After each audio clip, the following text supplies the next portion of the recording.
want to thank Representative Golden. Thank you so much for introducing this critical piece of legislation, critical bipartisan legislation. Again, I'm Randy Irwin. I am the National President of the National Federation of Federal Employees. We represent 110,000 federal workers nationwide.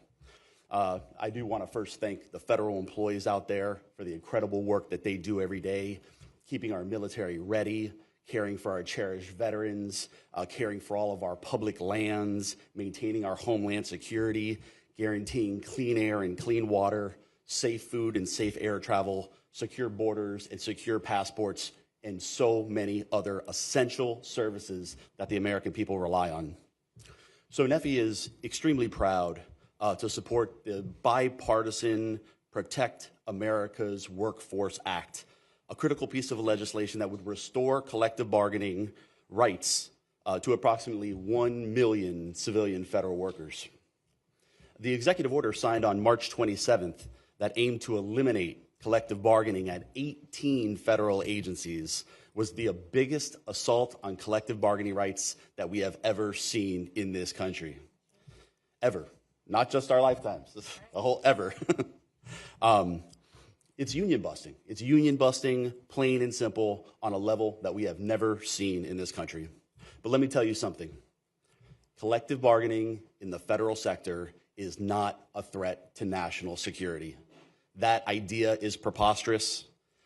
It never has been. It never will be. We have more than 60 years of bargaining in the federal sector that prove that. And that is why the statutory right of federal employees to bargain must unequivocally be restored, and done so immediately. And that is what this legislation is all about.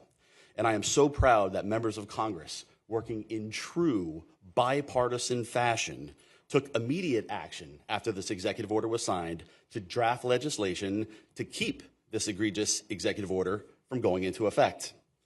Bipartisan support has been built for this legislation, and we are now up to 222 co-sponsors, a solid bipartisan majority of the House of Representatives. How often can you say that about legislation in this day and age? Okay, virtually never. So the support for this legislation has been incredible. I want to say thank you to each and every member of Congress that co-sponsored this legislation. But now is the time to get this critical legislation moving forward. The American people support unions overwhelmingly. They do not want to see unions gutted, as this executive order attempts to do. And we cannot afford to wait.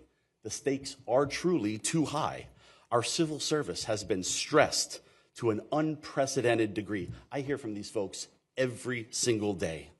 And the critical services that they provide and that the American people rely on are at risk, and they will continue to be at risk as long as the assault on collective bargaining rights goes unchecked. And until Congress takes action, those rights, that assault on their rights has gone unchecked.